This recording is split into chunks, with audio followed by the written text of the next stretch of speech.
panitia zakat. Ini yang penting ini. Panitia zakat yang dibentuk oleh masjid, yang dibentuk oleh musola, yang dibentuk oleh pesantren, yang dibentuk oleh sekolah, yang dibentuk oleh majelis taklim, bukan termasuk amil. Sekali lagi, bukan termasuk amil. Karena apa? Karena amil itu adalah man istakmalahul imam ala akhdhi wa i'ta'iz zakah. Orang yang diangkat oleh pemerintah untuk mengumpulkan dan mendistribusikan zakat. Bahkan menurut Undang-Undang Zakat nomor 23 tahun 2011, siapa orang yang bukan amil, siapa pihak yang mengumpulkan dana dari masyarakat, maka akan dikenai sanksi 50 juta rupiah. Baca Undang-Undang Zakat itu, nanti tanyakan kepada Pak Setiawan ini, ada. Maka yang amil itu adalah yang Basnas itu amil, ya, Basnas itu amil. Nah, karena di SK-nya langsung dari presiden. Kalau lazismu, dompet duafa, rumah zakat dan seterusnya itu dari Menteri Agama, itu diizinkan. Tapi yang sesungguhnya yang namanya amil itu adalah Basnas. Nah, di samping Pak, orang jadi amil itu masya Allah, amil itu syaratnya itu berat. Syaratnya itu adalah ayyakuna faqihan bi ilmi zakah, orang yang mendalam ilmu zakatnya. Kalau di kita kan biasanya gantian panitia itu. Masa saya terus Pak jadi panitia gantian? Pak Ijo aja yang jadi panitia kan gitu biasanya, suka-suka itu. Siapa saja yang nggak ngerti zakat kadang-kadang jadi panitia zakat. Kalau amil itu kerjanya tiap hari sesuai dengan SK-nya 5 tahun Ustaz ya, 5 tahun itu tiap hari yang diurusi zakat, baik zakat mal, yang terutama adalah zakat mal karena potensinya besar, bukan zakat fitrah. Lah sementara di masjid ini paling umurnya 15 hari. Ini udah dibentuk belum di sini? Sudah. Biasanya paling lamanya 15 hari, dan itu yang banyak diurusi adalah zakat fitrah. Dan itu setelah itu nanti udah selesai dan tidak ada kerja lagi. Makanya itu bukan amil. Karena amil itu orang yang nanti berhak menerima bagian dari zakat. Nah, kalau panitia zakat tidak boleh, karena bukan amil tidak boleh menerima bagian dari zakat. Kalau menerima nanti tidak sah zakatnya orang yang bayar zakat kepada panitia itu.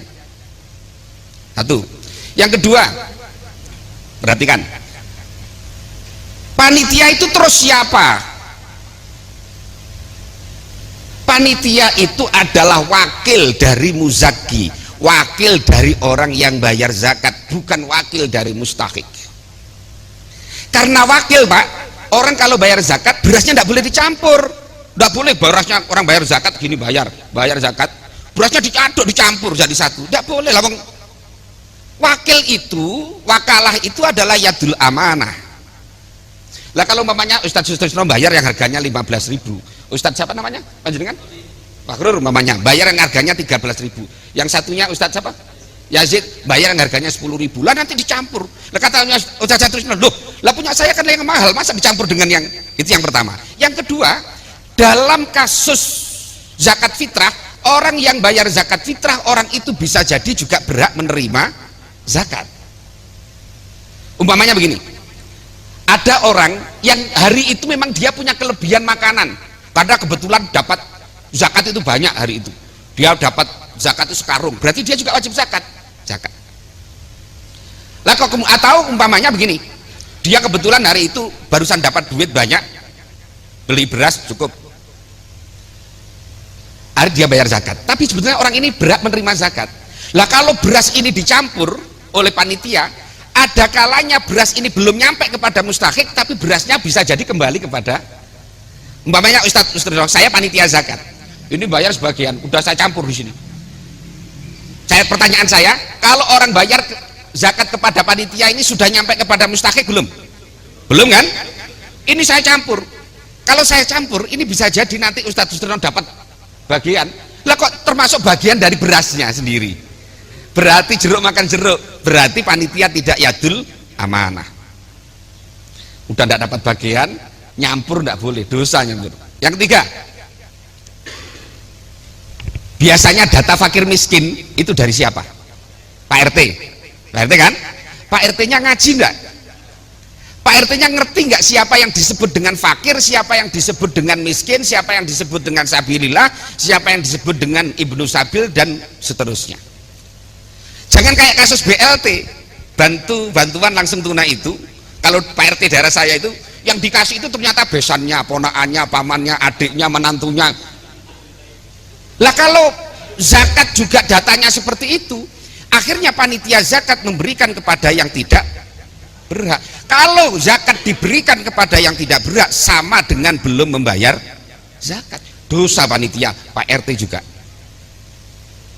Dah, satu. Yang kedua, contohnya lagi, data yang masuk kepada Pak RT, giliran mau dibagi, orangnya mudik, karena orangnya dari Madura, kayak Ustadz Yazid dari Madura, ini dari Jawa, yang banyak Jawa itu pada mudik, giliran mau dikasih akhirnya orangnya mudik, beras akhirnya disimpan oleh panitia di masjid, nunggu setengah bulan datangnya.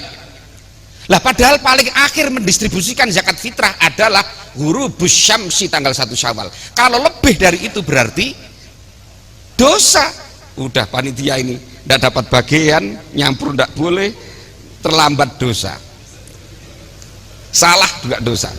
Nah, yang kadang-kadang juga begini, kalau di daerah saya itu ada begini, ada orang datang bawa duit mau bayar zakat, udah Pak bayar beras ini aja, beli beras ini. Lah kok berasnya orang dijual oleh panitia itu, berasnya orang, berasnya mamanya Ustadz Sutrisno ini bayar pakai beras, Ustadz aja datang pakai duit, udah beras ini aja dibeli. Lah kok berasnya orang dijual, namanya tidak amanah ini, tidak sah itu. Menjual berasnya orang sah apa tidak? Ya enggak, karena perintahnya Ustadz Sutrisno ini adalah ini beras ini supaya dikasihkan kepada mustahik, bukan dijual. Lah kok malah ada juga dijual untuk beli kantong plastik, jual dari harta zakat. Waduh, minal ngawurin ini ya.